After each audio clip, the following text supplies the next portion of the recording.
CM Revanth Reddy అసెంబ్లీలో మాట్లాడుతున్నారు. Live చూద్దాం. వారు పదే పదే వారు ప్రస్తావిస్తుంటారు.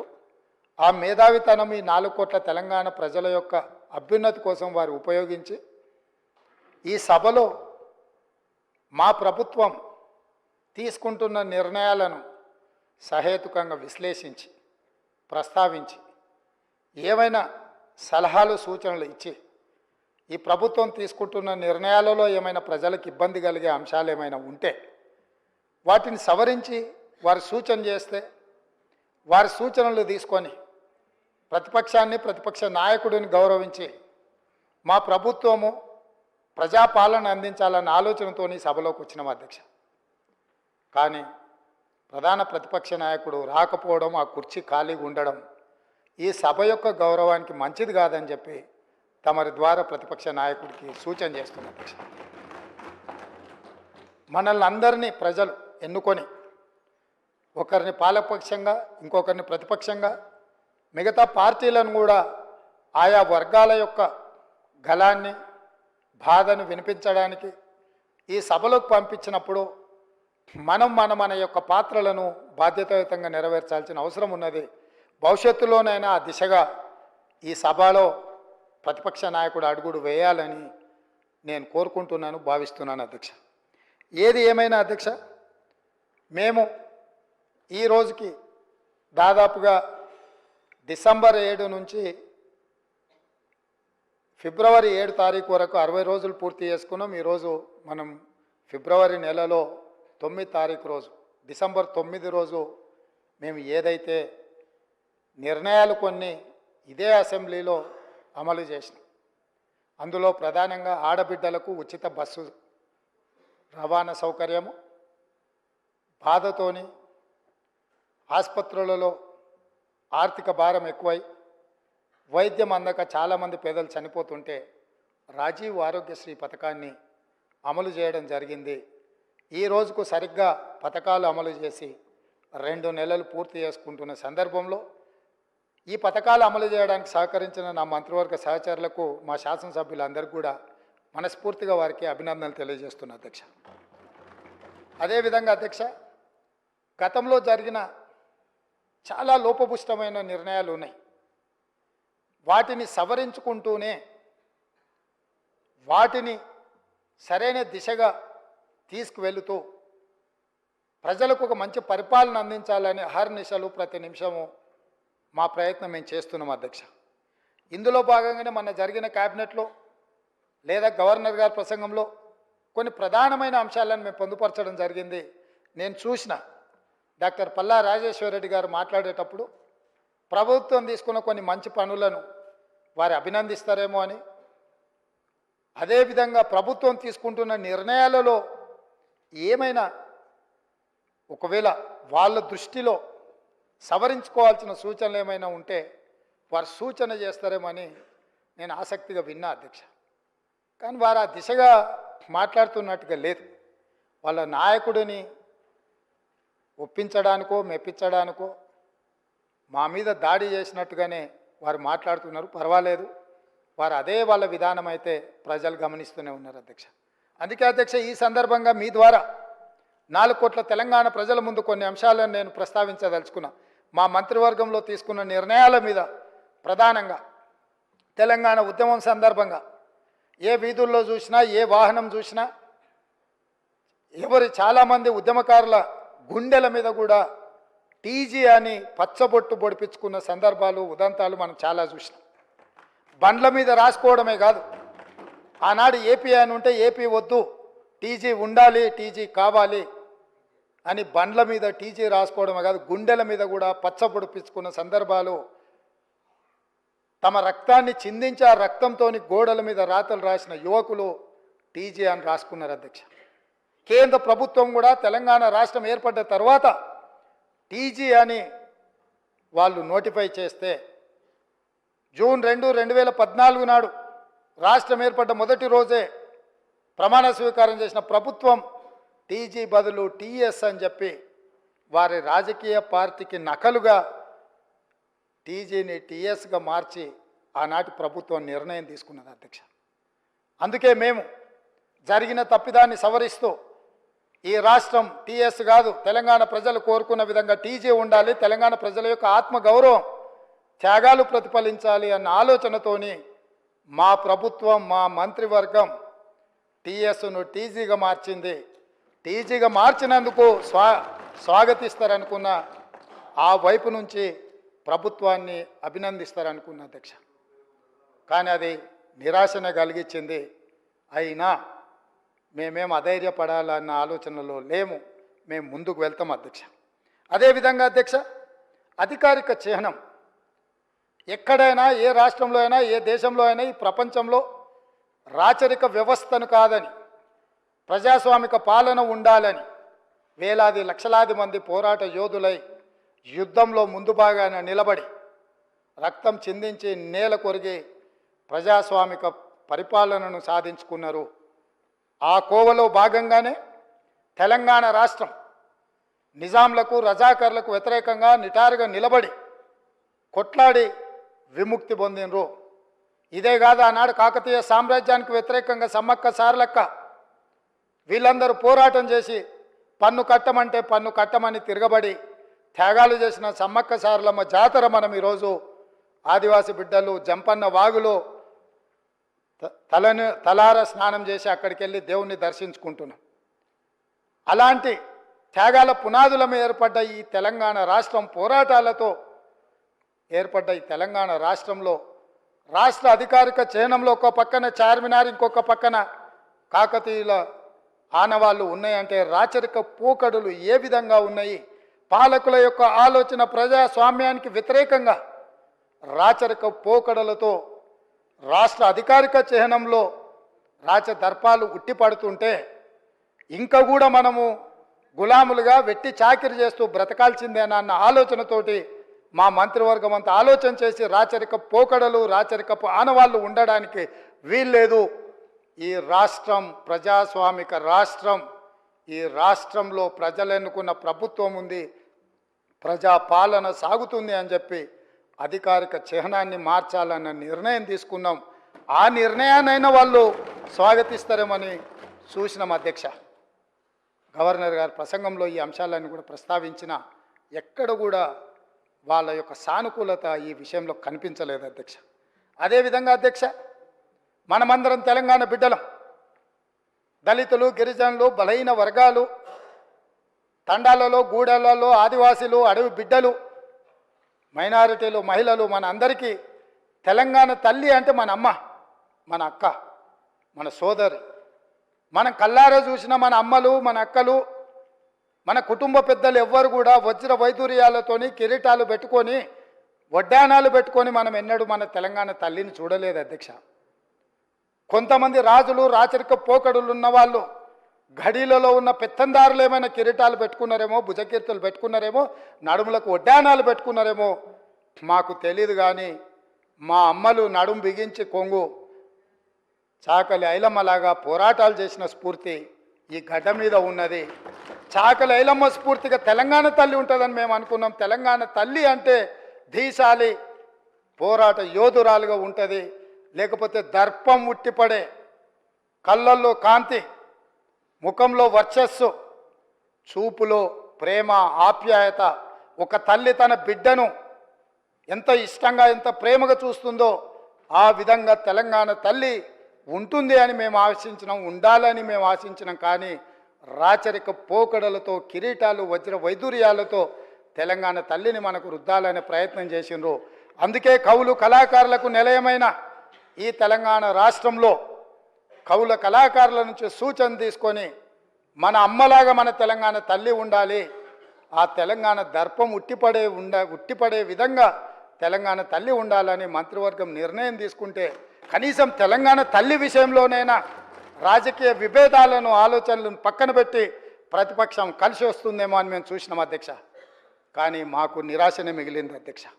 అదేవిధంగా అధ్యక్ష, ఆనాడు Osmania university, Kakatiya university, Palamuru university, Mahatma Gandhi university, ఏ యూనివర్సిటీ, ఏ కాలేజు, ఏ పాఠశాల, ఏ నగరం చూసినా, ఏ పట్టణం చూసినా, ఏ గ్రామం చూసినా, ఏ వీధి చూసినా ఆనాడు మారుమోగిన గీతం జయ జయ హే తెలంగాణ. ఈ గానం అందశ్రీ అనే ఒక కవి తెలంగాణ ప్రజలకు అందించి గుండెల నిండా ఊపిరి పీల్చుకొని లక్షలాది మంది తెలంగాణ ఉద్యమకారులు, నిరుద్యోగ యువకులు, విద్యార్థులు తెలంగాణ ఉద్యమంలో ముందు భాగాన నిలబడి పోరాటం చేసి ఆనాటి పాలకుల యొక్క దాష్టికానికి నేల కొరిగినా కూడా జయ జయ హే తెలంగాణ నినాదంతో ఈ తెలంగాణ రాష్ట్రాన్ని సాధించినరు. ఈ రాష్ట్రాన్ని సాధించిన జయ జయ హే తెలంగాణ గీతం ఈ తెలంగాణ రాష్ట్రీయ గీతంగా మారుతుంది అని చెప్పి 4 కోట్ల తెలంగాణ ప్రజలు భావించిండ్రు, ఆశించిండ్రు, ఆకాంక్షించిండ్రు. కానీ ఈ గొప్పతనం ఒక దళిత బిడ్డకు, ఈ గొప్పతనం ఆనాడు ఉద్యమాన్ని ఉవ్వెత్తున ముందుకు నడిపించిన ఒక ఉద్యమకారుడికి ఇవ్వకూడదన్న ఆలోచనతో, కుట్రతో నాటి పాలకులు జయ జయ తెలంగాణ గానాన్ని, గీతాన్ని తెలంగాణలో వినిపించకుండా నిషేధించినంత పనిచేసిండ్రు అధ్యక్ష. అందుకే ఈరోజు ఆ ఉద్యమ స్ఫూర్తితో ఉద్యమాలను గౌరవించే పార్టీగా, ప్రజల పోరాటాలను గుర్తించి, ప్రజల యొక్క ఆకాంక్షలను మన్నించి, ప్రజల యొక్క ఆలోచనలకే అనుకూలంగా పరిపాలన అందించిన పార్టీగా జయ హే జయ హే తెలంగాణ గీతాన్ని రాష్ట్రీయ గీతంగా ఆమోదించినాం. కనీసం దాన్నైనా, కనీసం ఆనాడు ఉద్యమం, ఆనాడు రాష్ట్ర సాధనలో గత 9.5 సంవత్సరాలు వాళ్ళు అనుభవించిన అధికారానికి పునాదులు వేసిన ఈ గీతాన్ని రాష్ట్రీయ గీతంగా మేము ఆమోదిస్తే అభినందిస్తారేమో, అభినందించకపోయినా ఆహ్వానిస్తారేమో అని చెప్పి 4 కోట్ల తెలంగాణ ప్రజలు ఎదురు చూస్తే నిరాశనే మిగిలింది అధ్యక్ష. మేమేమన్నా అతిగా ఏమైనా ఆలోచన చేస్తున్నామా, అతిగా ఏమైనా ఆశిస్తున్నామా, లేకపోతే ఏమైనా అడగకూడని ఆశించింది ఏమైనా మేము ఆలోచన చేస్తున్నామా నాకైతే అర్థం కాలేదు అధ్యక్ష. మీరైనా మాకేమైనా మా ఆలోచనలో తప్పు ఉంటే మాకు సూచన చేయండి. ఇన్ని గొప్ప నిర్ణయాలు తీసుకున్న ఈ ప్రభుత్వాన్ని అభినందించడానికి ప్రతిపక్ష నాయకుడిగా వారు అక్కడ కూర్చొని ఈ ప్రభుత్వం ఇగో ఈ మంచి చేసింది, ఈ మంచిని మేము ఆహ్వానిస్తున్నాం, ఈ మంచి జరగాల్సిందే, ఇగో ఈ పరిపాలనలో మీరు తీసుకున్న నిర్ణయాలలో ఈ లోపాలు ఉన్నాయి, ఈ లోపాలను మీరు మార్చుకోండి, ప్రజలకు మంచి పాలనను ఇవ్వండి అని ప్రధాన ప్రతిపక్ష నాయకుడు అక్కడ కూర్చొని సూచన చేసినుంటే వారి గౌరవం పెరిగేదే తప్ప వారి గౌరవం తగ్గదు అధ్యక్ష. ఆ కుర్చీ అట్లా ఖాళీగా కనిపించడం ఈ సభకి ఏమైనా శోభ తెస్తుందా అధ్యక్ష? ఎందుకు వారు అట్లా ఖాళీగా పెట్టి సభకు గైరాజరవ్వడం అనేది ఈ తెలంగాణ సమాజానికి ఏమైనా ప్రయోజనం ఉంటుందా అధ్యక్ష? మీరు ఆలోచన చేయండి. ఎందుకు అనంటే ఈ రాష్ట్రం మనది, ఈ ప్రాంతం మనది, ఈ నేల మనది, గాలి మనది, ఈ ప్రాంత అభివృద్ధి మనది. ప్రజాప్రతినిధులుగా మన బాధ్యతను నెరవేర్చాల్సిన అవసరం ఉంది. ఒకవేళ ప్రతిపక్షం దారి తప్పితే గుర్తు చేయాల్సిన బాధ్యత సభాపక్ష నాయకుడిగా నా మీద ఉన్నదన్న ఆలోచనతోటి వారికి సూచన చేస్తున్న అధ్యక్ష. ఆ పైన వారి ఇష్టం. అదేవిధంగా అధ్యక్ష, పదే పదే ఈ ప్రభుత్వం వచ్చిందో రాలేదో దివాలా తీసింది, ఈ ప్రభుత్వం దగ్గర చెల్లిగవ్వలేదు, ఈ ప్రభుత్వం ఎట్లా నడుపుతారు, ఆ పథకం ఎట్లా చేస్తారు, ఈ పథకం ఎట్లా అమలు చేస్తారు, మీ దగ్గర నగదేడుంది, వాళ్ళ ఆలోచన ఎట్లుందంటే అట్లా జరిగితే బాగుండు, వీళ్ళు దివాలా తీస్తే బాగుండు, ప్రజలకు ఏం అందకపోతే బాగుండు, ప్రజలు ఇబ్బందులలో ఉంటే బాగుండు అని ఉట్టి మీద పిల్లి శాపనార్థాలు పెట్టినట్టే ఉంది అధ్యక్ష. పిల్లి శాపనార్థాలకు ఉట్టి తెగిపడుతుంది అధ్యక్ష. అట్లనే 9.5 సంవత్సరాల అధికారంలో ఉన్న మీరు కనీసము 100 రోజులు కాకముందే రోజు పొద్దున్న లేస్తే ఈ శాపనార్థాలు ఏంది అధ్యక్ష? నేను మీకు గుర్తు చేయదలుచుకున్న అధ్యక్ష, వాళ్ళు అధికారంలో ఉన్నప్పుడు గత ప్రభుత్వ ఉద్యోగులు ఇక్కడ ఉన్నారు, బయట కూడా ఉన్నారు. ఈ ప్రభుత్వ ఉద్యోగులకు గత ప్రభుత్వాలు ఎన్ని ఉన్నా 1 తారీఖు నాడు జీతాలు రిటైర్ అయిన ఉద్యోగులకు పెన్షన్లు ఇచ్చేది అధ్యక్ష. కానీ గత ప్రభుత్వం 25 తారీఖు వరకు విడతల వారీగా ప్రభుత్వ ఉద్యోగులకే జీత భత్యాలు ఇవ్వలేనంత పరిస్థితి, ఆర్థిక సంక్షోభాన్ని కల్పించి మొత్తం రాష్ట్రాన్ని దివాలా తీపించి ఈ రాష్ట్రంలో ఉద్యోగస్తులకు జీత భత్యాలు ఇవ్వని పరిస్థితులు కల్పించి ఆ స్థితిలో రాష్ట్రాన్ని మాకు అప్పచెప్తే కష్టపడి ఆలోచన చేసి విధి విధానాలను సవరించుకొని మా ఆర్థిక మంత్రి, మా ఉప ముఖ్యమంత్రి బట్టి విక్రమార్క గారు కష్టపడి మొదటి నెల 4 తారీఖు లోపలనే జీతభత్యాలు ప్రభుత్వ ఉద్యోగుల ఖాతాలు వేసినాం. ఈసారి 1 తారీఖు నాడు ఈ రాష్ట్ర అభివృద్ధి కోసం అభ్యున్నతి కోసం నిరంతరం పనిచేస్తున్న ఉద్యోగస్తులకు మొదటి తారీఖు నాడు జీతభత్యాలు వాళ్ళ ఖాతాలో వేసినాం. మీరు వారి క్లారిఫికేషన్లో మాట్లాడొచ్చు అధ్యక్ష, వారు ఏదైనా ఉంటే సో మేము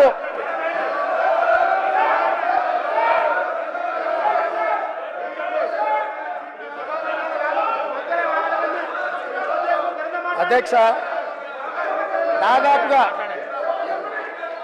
దాదాపుగా మొదటి తారీఖు నాడు 4,800 కోట్ల రూపాయలు ప్రభుత్వ ఉద్యోగులకు పెన్షన్దారులకు.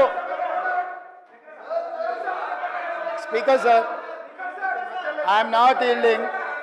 శాసనసభ వ్యవహారాల మంత్రిగా వారు పనిచేసిన అనుభవం ఉంది హరీష్ రావు గారికి. శాసనసభ వ్యవహారాల మంత్రిగా సభానాయకుడు నిలబడి మాట్లాడుతున్నప్పుడు కనీస గౌరవం కానీ పాటించాల్సిన బాధ్యత వారి మీద ఉన్నది. కాబట్టి ప్రభుత్వ ఉద్యోగులకు పెన్షన్దారులకు ఈ నెల మొదటి తారీఖు నాడు మేము జీతభత్యాలు వాళ్ళ ఖాతాలో వేసినాం అధ్యక్ష. కనీసం ఈ విషయమైనా వారు అభినందిస్తారేమని మేము ఆలోచన చేసినాం అధ్యక్ష. అయినా వాళ్ళకి మనసు రాలేదు అధ్యక్ష. ఎందుకంటే ప్రజాస్వామిక పరిపాలననే వాళ్ళకు నచ్చదు. కాబట్టి వాళ్లకు అభినందించాలన్న ఆలోచననే రాలేదు అధ్యక్ష. అదేవిధంగా పదే రైతు బంధు గురించి, రైతు బంధు పడలేదని, రైతులను నిజంగానే వీళ్ళు రాజులను చేసినట్టుగా ఇట్లాంటి మాటలతో ఇంకా భ్రమలు పెట్టాలనే ప్రయత్నం చేస్తారు అధ్యక్ష. ఈరోజు నేను మీకు గుర్తు చేయదలుచుకున్నా అధ్యక్ష, మీ ద్వారా వాళ్ళకు కూడా గుర్తు చేయదలుచుకున్నా. ఆర్థిక మంత్రి అక్కడనే ఉన్నాడు, లెక్కలు ఇక్కడనే ఉన్నాయి. ఈ లెక్కలన్నీ నేను చెప్తాను, కాదంటే వారి అవకాశం వచ్చినప్పుడు మీ అనుమతితో వారు మాట్లాడమన్నారు అధ్యక్ష. రైతు బంధు ఇంకా వేయలేదు, ఎక్కడ పోయింది ప్రభుత్వం అని చెప్పిండ్రు కదా, పదే మాట్లాడుతున్నారు అధ్యక్ష. 2018-19 యాసంగి రైతు బంధు 20-10-2018 నాడు మొదలుపెట్టి 30-3-2019 5 నెలలు పట్టింది అధ్యక్ష. 2018-19లో యాసంగి పంట రైతు బంధు డిసెంబర్ 10 నెలలు మొదలు పెడితే 19లో మార్చి 30 తారీఖు వరకు వేసింది అధ్యక్ష. 5 నెలలు పట్టింది వాళ్ళకు 2018-19లో రైతు బంధు వేయడానికి. వస్తున్నా ఎలక్షన్ ఇయరే కాదు, ఆ తర్వాత సంవత్సరాలు కూడా ఉన్నాయి, తొందర ఎందుకు. 19-20లో యాసంగి 28-1-2020 నాడు మొదలుపెట్టి 23-10-2020 9 నెలలు పట్టింది అధ్యక్ష. ఒక్క యాసంగి పంటకు రైతు బంధు వేయడానికి 9 నెలలు ఆనాటి ప్రభుత్వం తీసుకున్నది అధ్యక్ష. వీళ్ళ చరిత్ర ఇక మీ కరోనా వచ్చిందో ఇంకా మీ కర్మ కాలిందో నేనేం చెప్తా కానీ 2020-21 అధ్యక్ష 25-12-2020 నాడు మొదలుపెట్టి 22-4-2021 4 నెలలు పట్టింది అధ్యక్ష.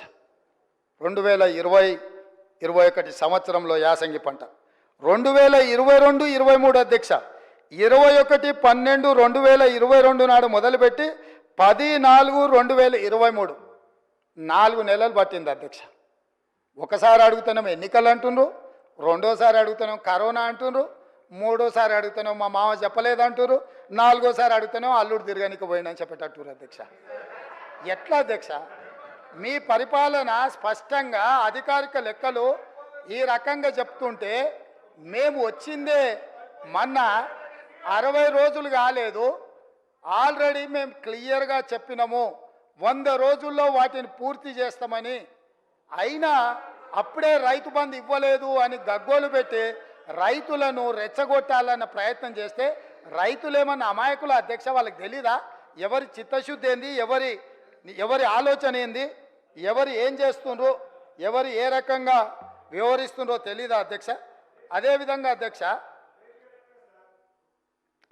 అధ్యక్ష ఆర్టీసీ బస్సు మహిళల గురించి వీళ్ళు మాట్లాడుతున్నది, వాళ్ళకు నష్టం జరిగింది, ఆటో డ్రైవర్లని ఒక ఆయన ఆటో రాముడు కృష్ణానగర్లో మొత్తం సినిమాకి సంబంధించిన వాళ్ళే ఉంటారు. సూరభి నాటకాలు వేసేవాళ్ళు, సినిమాలో చిత్రసీమలో ఎక్స్ట్రా క్యారెక్టర్స్ అంటారు. ఏమంటారు వాళ్ళను? ఎక్స్ట్రా అంటే ఎక్స్ట్రా ఆర్టిస్టులు అంటే ఏమంటారు? జూనియర్ ఆర్టిస్టులు కృష్ణానగర్లు ఉంటారు. టీఆర్ఎస్లో ఒక జూనియర్ ఆర్టిస్టు ఆడేదో సమావేశానికి పోయిండంట, ఆడ ఆటో కనిపించిందంట, ఆటో ఎక్కి ఆటో రాముడు ఆఫీస్కి పోయిండంట. మళ్ళీ దాంట్లో మాత్రము లోపల కెమెరా పెట్టిరు అధ్యక్ష, ఆయన ఎక్కింది దిగింది షూటింగులు చేయడానికి. ఏంది అధ్యక్ష ఈ డ్రామా? ఏంది డ్రామా? ఏంది ఇది? మేము ఈ తెలంగాణ సమాజంలో ఉన్న ఆడబిడ్డల్ని హక్కున చేర్చుకోవాలన్న ఆలోచనతోని, ఒక మంచి ఆలోచనతోటి ఆర్టీసీ బస్సుల్లో ఆడబిడ్డలకు మేము ఉచిత ప్రయాణం కల్పించినాం. 2014 నుంచి 2019 వరకు మంత్రివర్గంలో ఒక్క ఆడబిడ్డ కూడా మీరు మంత్రి పదవి ఇవ్వకపోయినా, అక్కడ ఉన్నవాళ్ళు ఏ రోజు కూడా ఒక్క ఆడబిడ్డ కూడా మంత్రి పదవి ఎందుకు ఇవ్వలేదు సార్ అని అడిగిన వాళ్ళు కాదు పాపం. ఎందుకంటే అడిగేంత సాహసం చేస్తే వాళ్ళకు ఆ ఉండే ఉద్యోగం కూడా ఉండదన్న సంగతి వాళ్ళకి తెలుసు. కాబట్టి వాళ్ళు మంత్రి పదవులు ఇవ్వకపోయినా కోట్లాది మంది ఆడబిడ్డలకు మా పొన్నం ప్రభాకర్ గారు మేము మొదలుపెట్టిన బస్సు ప్రయాణాన్ని టోటల్గా ఆడబిడ్డలందరికీ కూడా చెప్పి ఉచితంగా బస్సు ప్రయాణం ఇస్తే దాదాపుగా అధ్యక్ష ఇప్పటి వరకు 15,21,00,000 ప్రయాణాలు ఆడబిడ్డలు ఉపయోగించుకున్నారు. 535.52 కోట్ల రూపాయలు ఇప్పటివరకు ఈ ప్రభుత్వం ఆడబిడ్డల కోసం ఖర్చు పెట్టింది అధ్యక్ష. ఒక మంచి పని చేసినప్పుడు అభినందించడానికి నోరు రాకపోయినా ఆ నిర్ణయాన్ని వ్యతిరేకించుకుంటూ నిరసనలు తెలుపుతూ ఒక ఆటోని తీసుకొచ్చి అక్కడ తగలబెట్టింది అధ్యక్ష. కిరాయి పైసలే వెళ్తలేవు, సంసారం నడుస్తలేదన్న ఆటో డ్రైవరు ఆటో తగలబెట్టిందంటే ఆటో తగలబెట్టడానికి ఎన్ని పైసలు కావాలి అధ్యక్ష? ఆటో రౌండ్ ఆటోలో ఎక్కి తిరిగిందంట, ఆయనకు ఇంకొక ఆయనకు ఆటో ఖర్చు వెళ్ళలేదంట, ఆయన తీసుకొచ్చి ఆటో తగలబెట్టిండంట. ఏంది అధ్యక్ష ఇది? అసలు ఇది ఏమైనా తెలంగాణ సమాజానికి మనం ఏం సందేశం ఇవ్వదలుచుకున్నాము?